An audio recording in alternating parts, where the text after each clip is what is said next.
परम संत कबीर जी के शिष्य महाराज धर्मदास के इस भजन को तो श्री सद्गुरुदेव जी स्वयं अपनी मधुर वाणी से बोलकर प्रेमियों के हृदय विभोर करते थे। मेरे सतगुरु गहली निबान, नहीं तो मैं बह जाती। मेरे सतगुरु गहली निबान, नहीं तो मैं बह जाती। मेरे सतगुरु गहली निबान, नहीं तो मैं बह जाती। मेरे सतगुरु गहली निबान, नहीं तो मैं बह जाती। कर्म जाल में उलझ के मैं आन पड़ी मझधार। कर्म जाल में उलझ के मैं आन पड़ी मझधार। विषय वासना के विवश में व्याकुल वैरी अपार। विषय वासना के विवश में व्याकुल भैरी अपार। हृदय में मैं तो अकुलाती, मेरे सतगुरु गहली निगाह। हृदय में मैं तो अकुलाती, मेरे सतगुरु गहली निगाह।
वीर, तुम्ही न होते जगत में तो पोहर तो मोरी पीर, तुम्ही न होते जगत में तो पोहर तो मोरी पीर, तभी तुम्हें गुण गाती मेरे सतगुरु गहली निभान, मेरे सतगुरु गहली निभान, नहीं तो मैं बह जाती, मेरे सतगुरु गहली निभान, नहीं तो मैं बह जाती, मेरे सतगुरु गहली निभान, नहीं तो मैं बह जाती, मेरे सतगुरु गहली निभान, नहीं तो मैं बह जाती।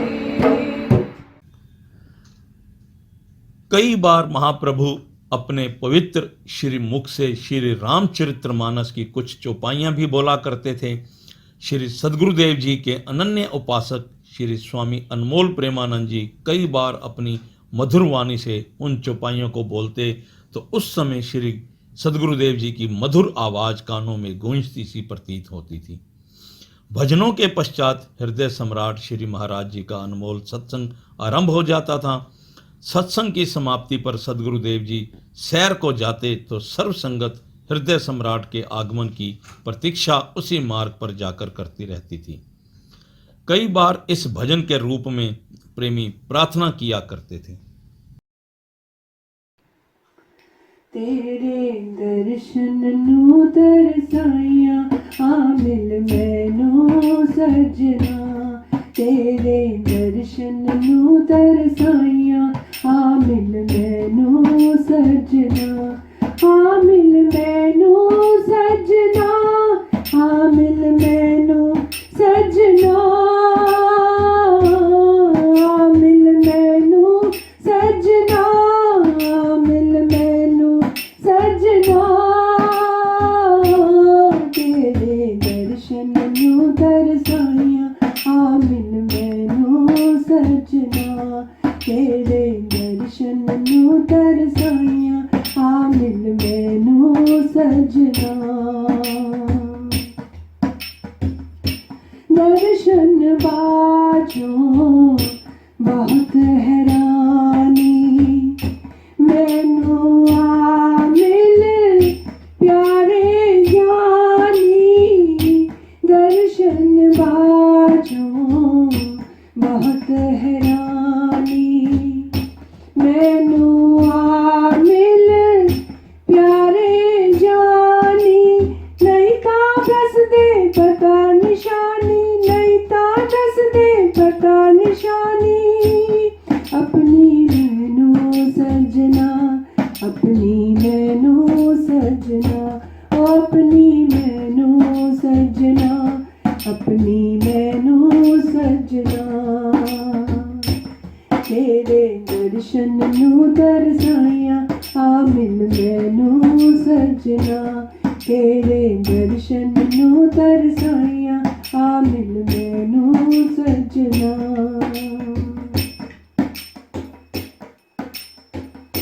तेनू छोड़ किधर नू जावा, दुखड़े किसनू फूल सुनावा, तेनू छोड़ किधर नू जावा, दुखड़े किसनू फूल सुनावा, छोड़ हंस का गवल धावा, छोड़ हंस का गवल धावा, आखा जिन्नू सजना, आखा जिन्नू सजना, आखा जिन्नू सजना, आखा जिन्नू सजना, तेरे दर्शन नू तरसाइया आ मिल मैनू सजना, आ मिल मैनू सजना, आ मिल मैनू सजना, तेरे दर्शन नू तरसाइया मिल मैनू सजना। तेरा हिजर फिराक सतावे, निश दिन चैन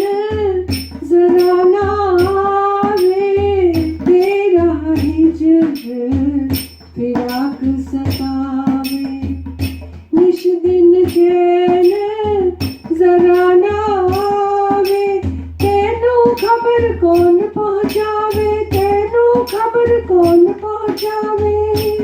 पुछा किन्नू सजना, पुछा किन्नू सजना, ओ पुछा किन्नू सजना, पुछा किन्नू सजना। तेरे दर्शन नू तरसाया, आ मिल मैनू सजना। तेरे दर्शन नू तरसाया, मिल मैनू सजना। आ मिल मैनू सजना, मिल मैनू सजना। तेरे दर्शन नू तरसाया, मिल मैनू सजना। तेनू ढूंढा जंगल मेला, किधरे हो जावे जे मेला। तेनू ढूंढा जंगल मेला, किधरे हो जावे जे मेला। फिरदा दासन दास अकेला, फिरदा दासन दास अकेला। ढूंढा तेनू सजना, ढूंढा तेनू सजना, ढूंढा तेनू सजना, ढूंढा तेनू सजना। तेरे दर्शन नू तरसाया, मिल मैनू सजना। तेरे दर्शन नू तरसाया, मिल मैनू सजना। आ मिल मैनू सजना, मिल मैनू सजना। तेरे दर्शन नू तरसाया, आ मिल मैनू सजना।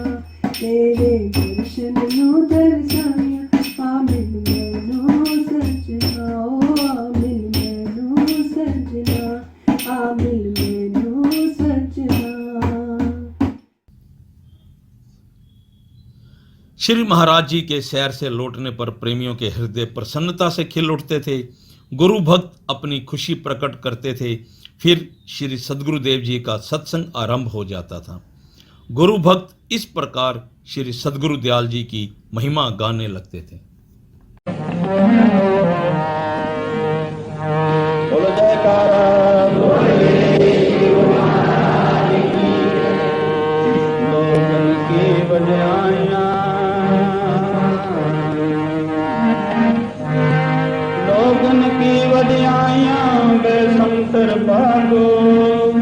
ये मिले प्यारा अपना बोल करागो। सतगुरु मेरे प्यारे, सच्चा है नाम तेरा। सतगुरु मेरे प्यारे, सच्चा है नाम तेरा।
तपत हरन को सतनाम वर्षा कीनी कलू की तपत हरन को सतनाम वर्षा कीनी करना पतित पावन दाता की काम तेरा करना पतित पावन दाता की काम तेरा सतगुरु मेरे प्यारे साजा है नाम तेरा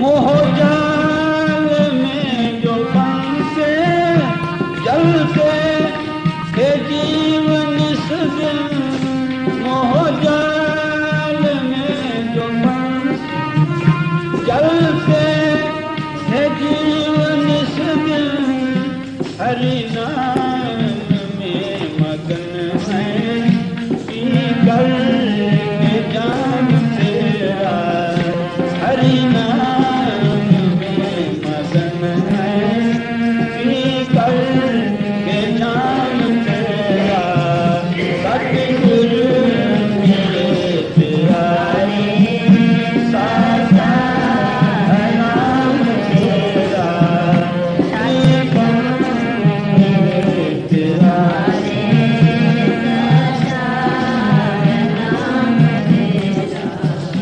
ख्वाहिश नहीं मुक्त की कहता है दास दासा ख्वाहिश नहीं मुक्त की कहता है दास दासा चरणों में तेरे जिस दिन बैठे गुलाम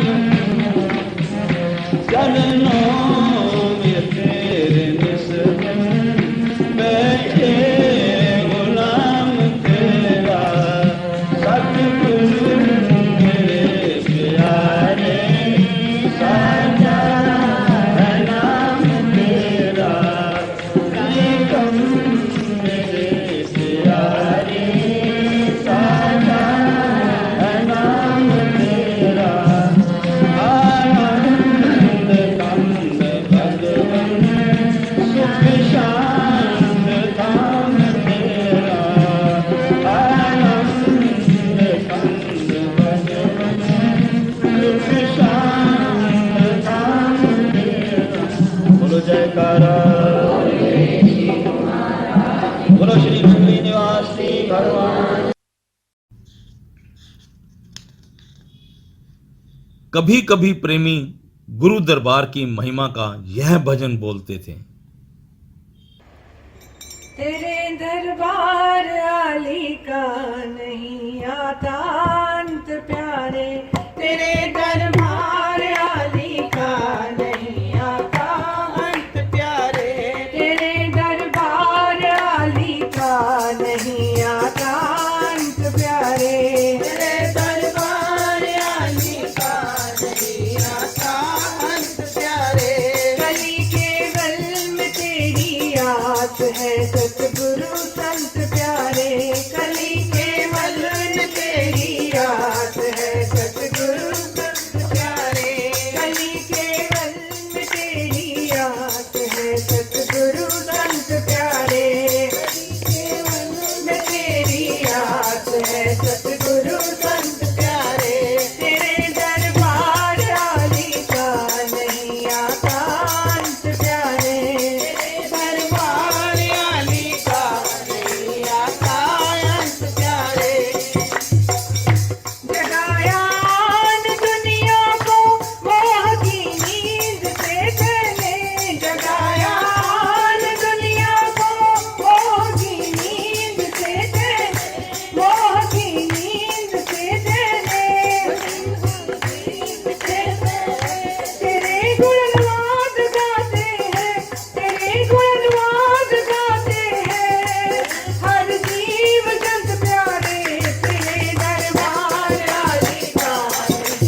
प्रेम के बादलों से राम की वर्षा जो बरसाई, प्रेम के बादलों से राम की वर्षा जो बरसाई, वर्षा जो बरसाई, प्रेम के बादलों से राम की वर्षा जो बरसाई। जलन दिल की बुझा करके, जलन दिल की बुझा करके, शांत की ना तुरंत प्यारे आली का नहीं आकाश प्यारे, तेरे दरबार आली का नहीं आकाश प्यारे। कली के गल में तेरी रात है सतगुरु संत प्यारे, कली के गल में तेरी रात है सतगुरु संत प्यारे। तेरी मूरत निराली शान की दिल खींच लेती है, तेरी मूरत निराली शान की दिल खींच लेती है, तेरी मूरत निराली शान की दिल खींच लेती है, तेरी मूरत निराली शान की दिल खींच लेती है। बैठ कर ध्यान करते हैं, बैठ कर ध्यान करते हैं, तेरा साधु संत प्यारे,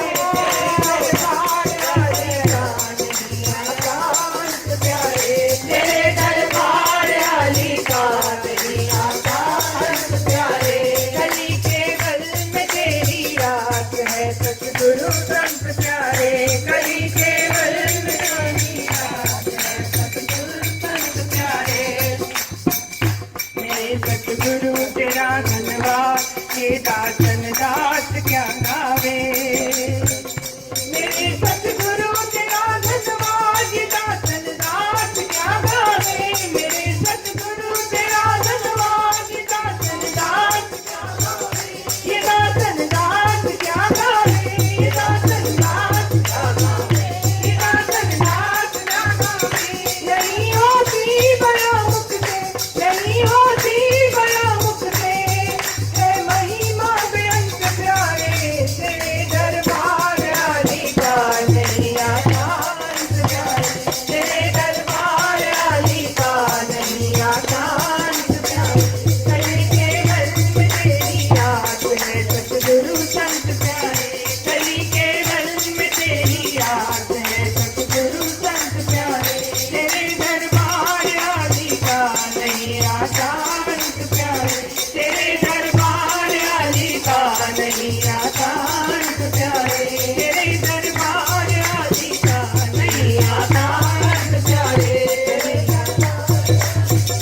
नहीं आकाश प्यारे, नहीं आकाश प्यारे, नहीं आकाश प्यारे, नहीं आकाश प्यारे, नहीं आकाश प्यारे, नहीं आकाश प्यारे, नहीं आकाश प्यारे। बोलो जयकारा बोल मेरे श्री गुरु महाराज की जय। संगत सदगुरु दर्शन करके फूली ना समाती थी।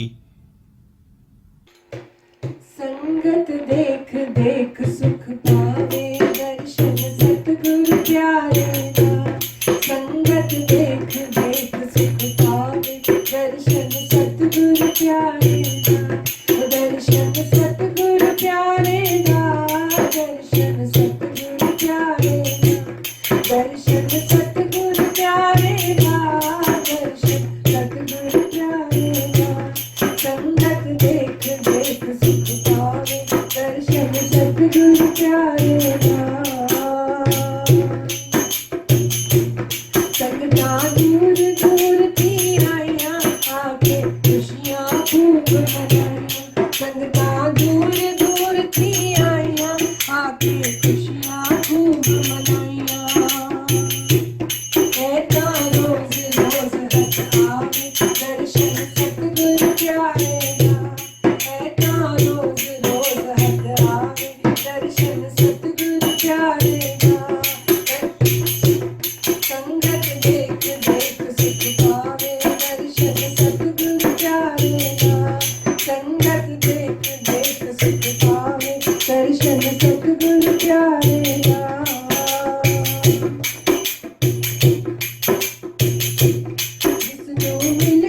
सतगुरु मीठा भर के प्रेम प्याला पीता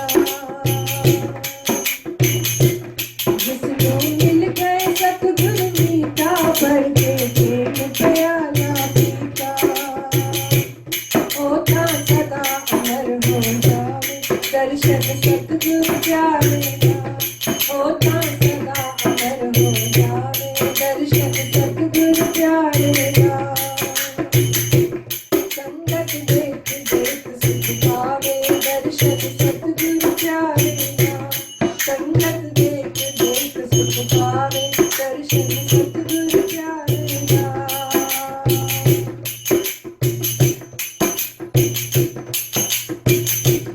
सतगुरु गुप्त भेद बतलाया कहते अजबाजा सिखाया सतगुरु गुप्त भेद बतलाया कहते अजबाजा सिखाया कहत समाधि अनहद बतावे दर्शन सतगुरु प्यारे कहत समाधि अनहद बतावे दर्शन सतगुरु प्यारे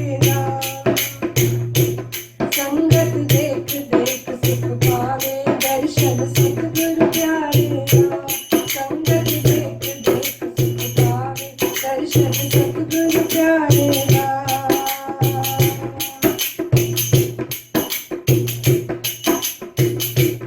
दास दास खड़ा हजूर मेरे कर दे माफ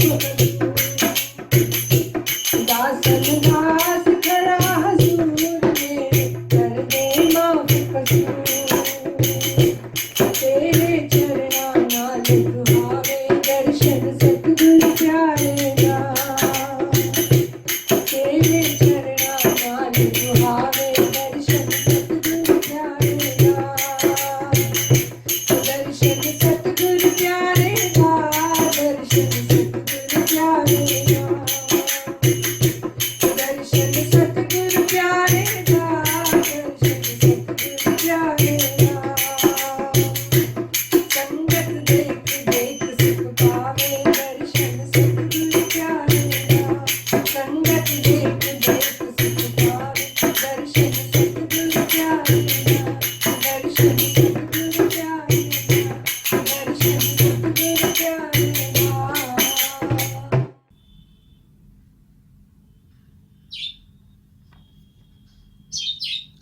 सत्संग की समाप्ति के पश्चात महाप्रभु प्रेमियों को विदा होने के लिए कहते तो संगत दाता दीनदयाल जी से बिछड़ना ना चाहती थी, इसलिए प्रेमी यह भजन बोलकर हृदय सम्राट से विनती करते थे। मैनू तीर जुदाइयां वाले मैनू तीर जुदाइयां वाले ना हुण मार सतगुरु जी ना हुण मार सतगुरु जी मैनू तीर जुदाइयां वाले ना हुण मार सतगुरु जी ना हुण मार सतगुरु जी मैनू तीर जुदाइयां वाले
इस प्रकार महाप्रभु संगत को विदा होने की आज्ञा देते।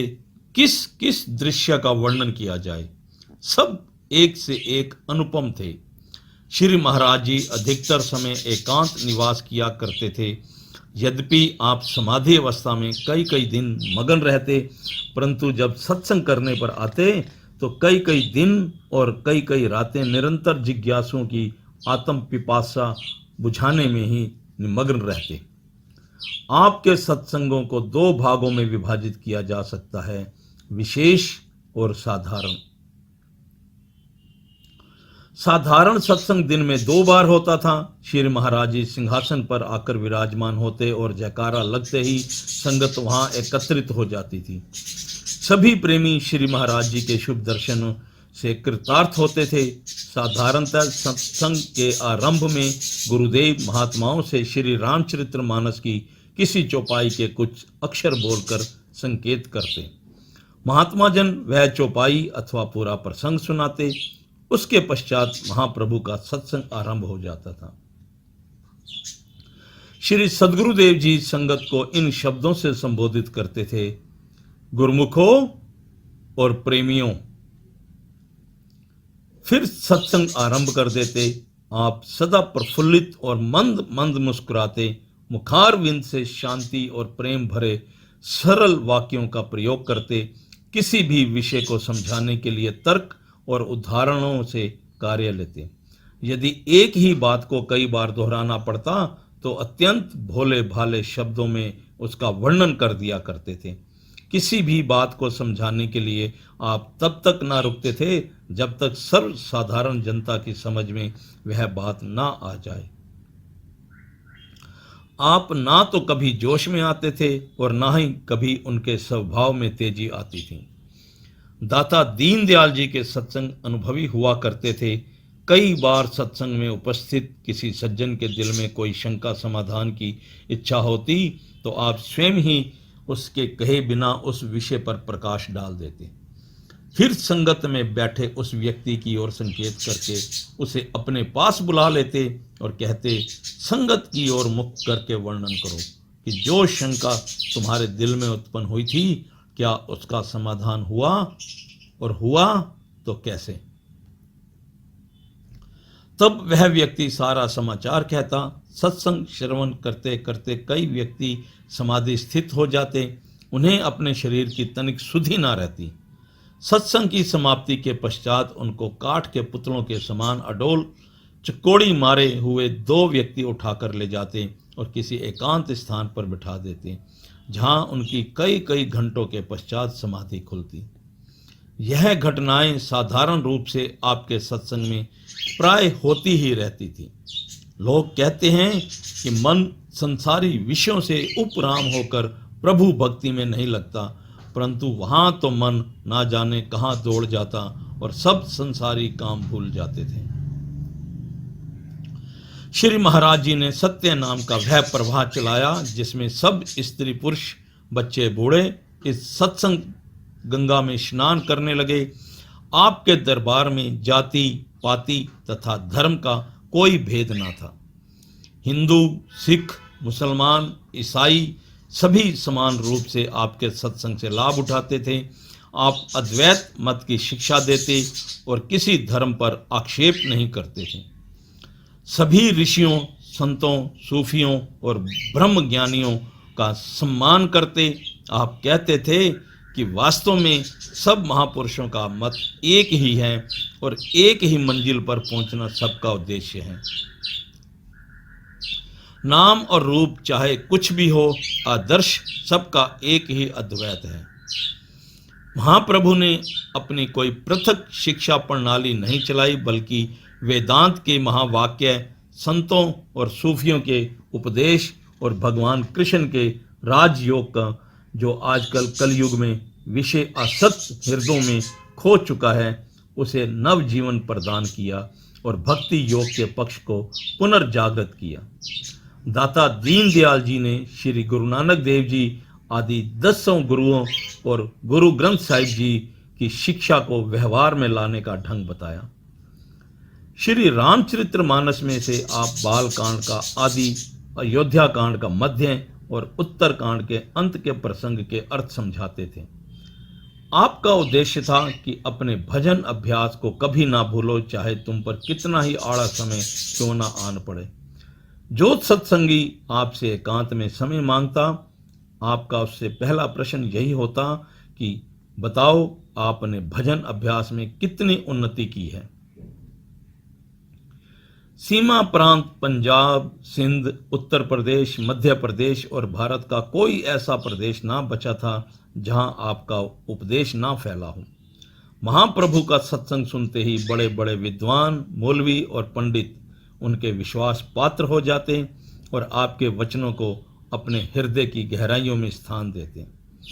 आपसे अनेक शेखों और सैयदों ने उपदेश लिया और सनातन धर्म तथा आर्य समाज के अनुयायी आपसे अद्वैत ब्रह्म का उपदेश लेकर कृत्य हो गए।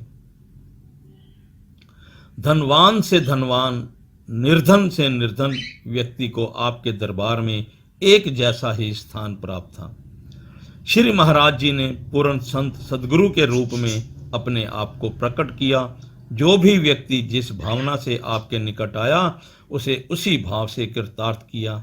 संसारी जीव जो संसार के चक्रों में फंसकर मुक्ति का कोई मार्ग ना देखते, उन्हें ग्रस्त के बंधनों से छुड़ाकर अपनी शरण में लिया, ताकि वे खान पान की चिंताओं से मुक्त होकर प्रभु भक्ति में लीन हों। वैराग्यवान पुरुषों को आपने संन्यास भेज दिया और कर्मयुक्त पुरुषों को पुरुषार्थ के कार्यों में ऐसा लगाया कि उन्हें कर्म से रात दिन छुट्टी ही ना हो और वे कर्म करते हुए अकर्म होने का फल प्राप्त करें। ज्ञानियों को ज्ञान का उपदेश देकर आपने कृतार्थ किया और उन्हें अध्यात्मवाद के वे गहरे रहस्य बताए कि कोई बड़ा दार्शनिक भी उन्हें वर्णन ना कर सके। साधकों को साधना के वे ढंग बताए जो किसी आध्यात्मिक पुस्तक में ना मिलते हों। सिद्धियों के अभिलाषियों को चमत्कार दिखाकर भी आप असंग रहे। दाता दीनदयाल जी कहा करते थे कि हम तो जलते दीपक का सम्मान करते हैं, चाहे वह दीपक मिट्टी का हो अथवा सोने का। प्रकाश देता हुआ मिट्टी का दीपक बुझे हुए सोने के दीपक से 1000 गुना अच्छा है। हमें तो प्रकाश से काम है, मिट्टी और सोने से नहीं। साधारण सत्संग की समाप्ति पर श्री महाराज जी कहा करते थे कि जिस व्यक्ति ने एकांत में समय लेना हो, वह अमुक स्थान पर बैठ जाए। अब विशेष सत्संग आरंभ होता है। गुरुदेव एक एक प्रेमी को अपने पास बुलाकर उससे पूछते, कहो क्या कहना चाहते हो। उस समय प्रेमी विशेष रूप से अपने भजन अभ्यास के ही संबंध में पूछते और गुरुदेव उनको अपने अमृत उपदेश से लाभ पहुंचाते। इस प्रकार सभी प्रेमियों के संशय निवारण किए जाते। आप लंबे तर्क वितर्क में नहीं पड़ते थे, शुष्क वेदांत की बात को काट दिया करते। श्री सद्गुरुदेव महाराज जी कहते कि वाचक ज्ञान की बात मत करो, तुम यह बताओ कि तुमने क्या देखा अथवा अनुभव किया है। कही सुनी बातों की उपेक्षा अपने अनुभव में आई हुई बात की ही वास्तव में ठीक हुआ करती है। महाप्रभु का वैराग्य अद्भुत था। एक बार आप जिला लायलपुर में किसी स्थान पर जा रहे थे। लगभग 30 महात्मा जन आपके साथ थे। रेलवे स्टेशन सलारवाला के पास मार्ग में जंगल था। वहां एक ठंडे घने वृक्ष के नीचे सब सामान रख सेवकों ने सुंदर आसन बनाया तथा पलंग भी मंगवाया। आप लघु शंका के बहाने पास की झाड़ियों में जाकर छिप गए। कुछ दूर पर एक वृक्ष के नीचे एक छोटी सी तथा पुरानी 4 दीवारी बनी हुई थी और वहां न जाने कब के सूखे पत्ते और तिनके गिरे हुए थे, जिनका मानो फर्श था। बस सुंदर वस्त्र पहनाए महाप्रभु सूखे तिनकों और पत्तों के ऊपर लेट गए और बाजू सिरहाने रख लिए। इधर महात्मा जनों ने व्याकुल होकर आपको ढूंढना आरंभ कर दिया। वे बड़ी कठिनता से आपको ढूंढ पाए। महात्माओं ने जयकारा लगाकर दंडवत प्रणाम कर जगाया और हाथ बांधकर प्रार्थना की, दयाल जी वहाँ पलंग बेचारा तरस रहा है। आपने उत्तर दिया, भाई मैं यहीं अच्छा हूँ, फकीर को तंग ना करो, जाओ तुम पलंग संभालो। मुझे उसकी आवश्यकता नहीं। तब महात्मा जन और भक्त रोने लगे। अंत में उनकी प्रार्थना स्वीकार कर आप पलंग पर विराजमान हुए और कुछ उपदेश करने लगे, जिसको सुनकर सबके मन वैराग्य में मगन हो गए। महाप्रभु दाता दीन दयाल जी सदा यही कहते रहते थे कि मेरे पास समय कम है और काम अधिक है। ठीक यही बात स्वामी विवेकानंद जी के मुख से भी बार बार निकलती।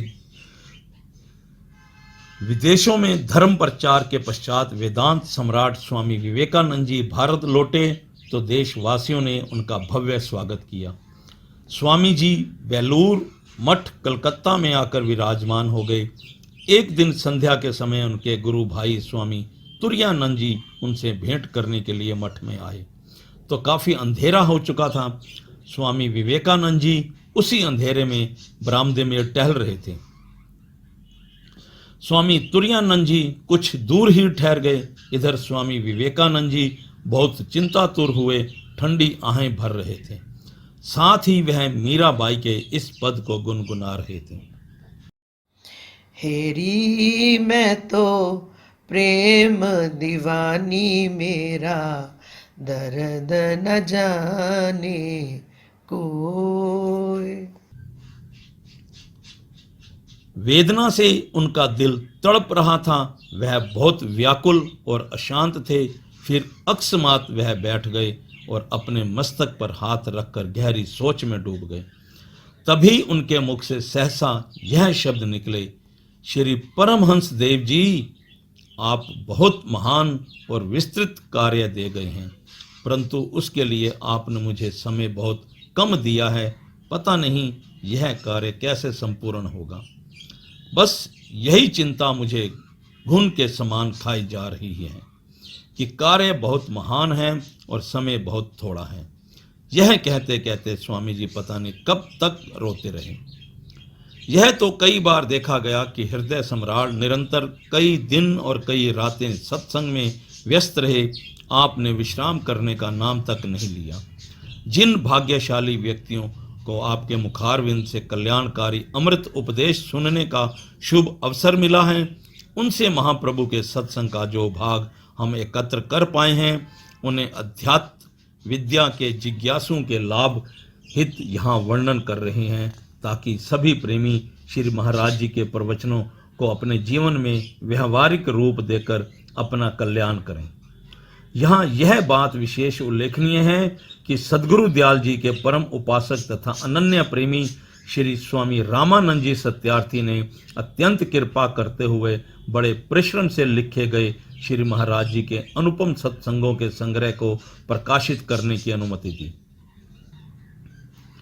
स्वामी जी ने श्री महाराज जी के भावाश्य और शैली को उसी रूप में वर्णन करने का बहुत प्रयत्न किया है और वह अपने इस प्रयास में पूर्णतः सफल हुए हैं।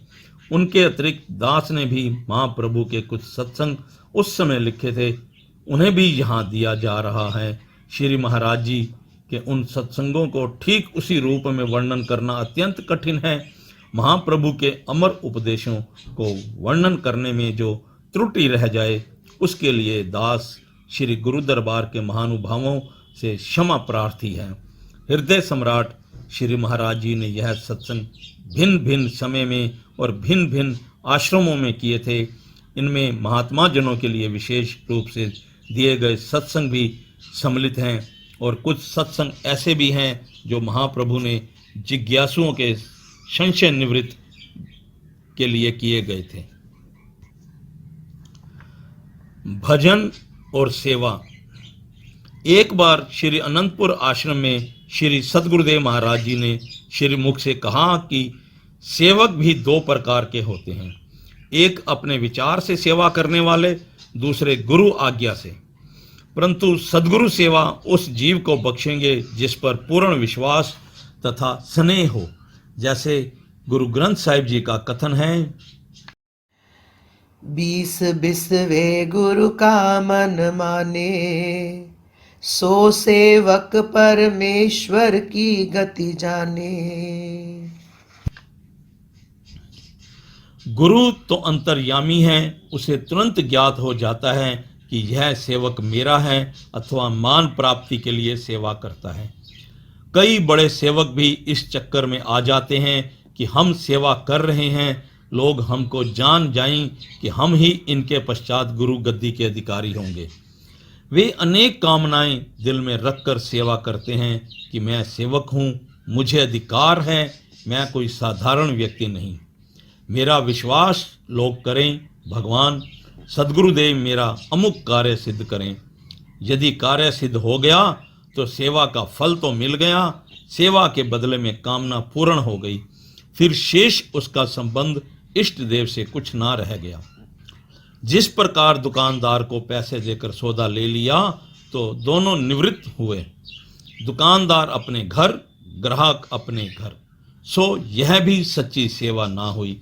वास्तव में सेवक अपने कल्याण का भी विचार छोड़कर गुरु भगवान की सेवा करता चले, अपने सुख का परित्याग कर गुरु के शरीर को सुखी करने के यत्न में रहे, तो वह सेवक वास्तव में ही गुरु पद तक जा सकता है। इस पर यह शंका हो सकती है कि क्या गुरु के शरीर को सुखी रखना आवश्यक है? गुरु तो स्वयं सुख दाता है, सेवा से भला गुरु को क्या सुख होगा? इसका उत्तर यह है कि गुरु तो स्वयं सुख दाता है, परंतु सेवक उस महान सुख में अपने क्षण भंगुर तुच्छ सुखों को मिलाकर भेंट करके सारे सुखों का स्वामी हो जाएगा।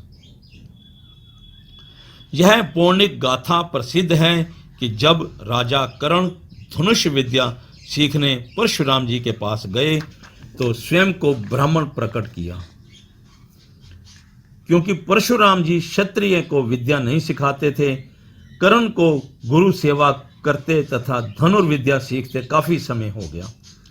एक दिन कर्ण की जांघ पर सिर रखे गुरु महाराज जी सो रहे थे कि एक जंगली कीड़े ने आकर इस प्रकार कर्ण की जांघ को काटा कि मांस का टुकड़ा ही निकाल कर ले गया, परंतु कर्ण ने जांघ तक ना हिलाई और उस भयंकर पीड़ा को सहन कर लिया। उसने सोचा कि यदि जांघ हिलाई तो सद्गुरुदेव महाराज जाग उठेंगे। भाव यह था कि गुरु को सुख मिले, चाहे स्वयं दुखी रहूं। वह अपने सुख को गुरु अर्पण कर रहा था। जांघ के कटने से गरम गरम लहू की धारा बह निकली। जब गुरु के शरीर को यह लहू लगा तो वह जाग उठे और देखकर चकित रह गए। उन्होंने पूछा, कर्ण, यह रक्त कैसे निकला? कर्ण ने उत्तर दिया, गुरुदेव, कीड़े ने काटा है और मैंने जांघ इसलिए नहीं हिलाई कि आपके विश्राम में बाधा पड़ेगी। तब नीति निधान आत्म स्वरूप परशुराम महाराज जी ने कहा, कर्ण, सत्य बताओ कि तुम ब्राह्मण हो अथवा क्षत्रिय। यदि तुम ब्राह्मण होते तो इतनी सहन शक्ति ना होती। यह अवश्य क्षत्रियपन है। आपका भाव तो ऊंचा है, परंतु कपट आपके साथ है। जाओ, हम आपको श्राप देते हैं कि कपटी विद्या समय पर भूल जाया करेगी। सो गुरुमुख जी यहाँ दोनों भाव पूर्ण हुए, सेवा भी की परंतु मन का विचार कपट ना छोड़ा। निष्कपट सेवा ही सेवक को वास्तविक सेवक बनाती है। कई व्यक्ति तो ऐसी सेवा को गुरु का स्वार्थ जानकर अपने कल्याण के लिए भजन करते रहते हैं तथा भजन को ही सेवा से विशेष समझते हैं। उनका विचार यह होता है कि सेवा से दूसरों का भला होगा, परंतु भजन से हमारा अपना कल्याण है। यदि भजन करते करते कुछ प्रकाश हो भी गया तो अभिमान में डूबकर और भी पतन हो जाएगा। बिना सेवा के भजन में अहंकार हो जाता है। सेवा और भजन सुरती रूप गाड़ी के दो पहिए हैं। सुरती ने अपने निज धाम तक जाना है, भजन धन है और सेवा ताला है। ताले के अंदर जाने क्या पड़ा हो, सेवक को अहंकार नहीं होता। भजन करने वाले अथवा ज्ञानी को अहंकार हो जाता है। ऐसे व्यक्ति पश्चाताप की अग्नि में जलते रहते हैं। जब शूर्पणखा भगवान राम और लक्ष्मण के पास विवाह करने के विचार से आई तो श्री राम जी ने लक्ष्मण की ओर संकेत किया। तब लक्ष्मण ने उत्तर दिया कि मैं सेवक हूं तथा ऐसा कार्य करने के मुझ में सामर्थ्य नहीं। तब वह फिर श्री राम जी के पास आई। श्री राम जी ने फिर लक्ष्मण के पास भेजा। तब लक्ष्मण जी बोले, सेवक सुख चह मान भिखारी, व्यसनी धन शुभ गति व्यभिचारी, लोभी यश चाहे चार गुमानी, नभ दुहि दूत चहत है प्राणी। अर्थात सेवक होकर सुख की इच्छा करे, भिखारी मान चाहे, व्यसनी जुआरी शराबी इत्यादि धन चाहें और गुमानी अभिमानी चारों पदार्थ की इच्छा रखें तो मानो यह आकाश से दूध दोहना चाहते हैं, जो कि असंभव है। तात्पर्य यह है कि सेवक सुख की इच्छा त्याग करके ही सुख ले सकता है। वह अपने लिए सेवा ना करे बल्कि गुरु भगवान का सुख चाहता रहे। श्री गुरु अमरदेव जी भल्ला जाति के क्षत्रिय थे। 60 वर्ष की आयु तक तीर्थ यात्रा, महात्मा जनों की सेवा तथा दान पुण्य करते रहे। परंतु जब एक ब्रह्मचारी महात्मा से पता चला कि बिना गुरु के सब किया कराया निष्फल है, तब श्री गुरु अंगद देव महाराज जी को अपना गुरु बनाया तथा शब्द धारण किया। सूरज प्रकाश ग्रंथ में यह कथा इस प्रकार है। श्री गुरु अमरदेव जी गोइंदवाल में रहा करते थे। पहले वह गुरु के लंगर में सेवा करते रहे। बाद में श्री गुरु अंगद देव जी के पवित्र शरीर की सेवा ले ली। गुरुदेव ने सुपात्र जानकर सेवा बख्श दी। तब आपने गुरु के पवित्र शरीर को स्नान कराने की सेवा ले ली। वहां से 3 कोस व्यास नदी थी। उन्होंने आधी रात को जाकर पानी लाना आरंभ किया। प्रभात के समय लौटकर गुरु को स्नान कराते। जाते समय उल्टे चलते थे ताकि गुरु की ओर पीठ ना हो जाए। उन्होंने इतनी कठिन सेवा का प्रण लिया हुआ था। वह स्नान कराकर गुरु चरणों की पूजा किया करते थे तथा मंत्र का मूल गुरु वाक्य ही जानते थे, क्योंकि गुरु मंत्र लेकर गुरु वाक्य से बाहर रहने से मंत्र फलीभूत नहीं होता। मंत्र का सिमरन करते रहना, परंतु गुरु वाक्य को तुच्छ जानकर आज्ञा की परवाह न करना, ऐसा सिमरन भजन भी नरक में ले जाता है। मोक्ष का मूल केवल गुरु कृपा है। जिस समय महापुरुष गुरुजन दयालु होकर इसकी ओर दृष्टि करेंगे तो इसके सर्व पाप जलकर राख हो जाएंगे। संकल्प विकल्प विलीन होकर आत्म रूप निर्विकल्प समाधि का आनंद आएगा। श्री गुरु अमरदेव जी इस प्रकार पानी ढोकर गुरुदेव को स्नान कराते रहे। अधिक अवस्था होने से शरीर निर्बल हो गया। तब लोगों ने उपहास करना आरंभ कर दिया कि गुरु दरबार में रोटी के लिए बैठे हैं, भला और कोई कार्य क्यों नहीं करते। इतनी अधिक अवस्था में यह जिनकी सेवा करते हैं उनको तो विचार तक नहीं। महात्मा रजब जी का वाक्य है, दया साध की ना भली, भली संत की त्रास, रजब ज्यो भानु तपे, मेह बरसन की आस। संत की दया अच्छी नहीं, उनकी त्रास अर्थात झड़क इत्यादि भली है। जिस प्रकार सूर्य ज्यों ज्यों अधिक गर्मी देता है, समझो कि वर्षा आने वाली है। एक दिन श्री अमरदेव जी जल ला रहे थे। अंधकार पूर्ण रात्रि तथा वृद्धा अवस्था होने के कारण जुलाहे की खड्डी में गिर गए, परंतु जल बचा लिया ताकि गुरुदेव को स्नान कराने में देरी ना हो जाए। आपके गिरने की आवाज सुनते ही जुलाहे की पत्नी जुलाहे से कहने लगी कि देखो, वही अमरू निथावा गिरा होगा जिसका कोई घर घाट नहीं, बेचारा रोटियों के लिए गिरा पड़ा पानी ढोया करता है। और अंगद देव जी भी निर्दयी हैं जो इस पर दया नहीं करते। यह सुनते ही अमरदेव जी बोले, पगली, मेरे सदगुरु को निर्दयी मत कहो, वह तो दया के भंडार हैं। मैं तुच्छ उनके कृपा रूपी सागर में तैरता रहता हूँ। उनका पगली कहना ही था कि जुलाहे की पत्नी का मस्तिष्क खराब हो गया। अपनी पत्नी को पागल हुआ जानकर जुलाहा शीघ्र ही गुरु अंगद देव जी महाराज के दरबार में पहुंचा तो सारी वार्ता कह सुनाई। तब श्री गुरु अंगद देव महाराज जी से ना रहा गया, वह गद्दी से उठे और जाकर अमरदेव जी को गले लगा लिया तथा गदगद होकर वरदान देने लगे कि यह निथावें नहीं, निथावों की थाव है, ना ओटियों की ओट है, ना पत्तियों की पत है, ना गत्तियों की गत है, निराश्रयों का आश्रय है, निर्लजों की लाज है। यह आज से गुरु अमरदेव जी हो चुके हैं। तात्पर्य यह है कि सेवा ने क्या क्या बना दिया। सेवकों में से शिरोमणि महावीर जी पूजे जाते हैं। भजन वहां नहीं पहुंचा जा सकता जहां सेवा ले ली जाती है। बिना सेवा के भजन पहुंचाकर भी गिरा देता है। केवल भजन प्रथम तो होता ही नहीं, यदि संस्कारवश हो भी जाए तो गुरु का भागीदार बना देता है। ऐसे सेवक गुरु से द्वेष रखना आरंभ कर देते हैं।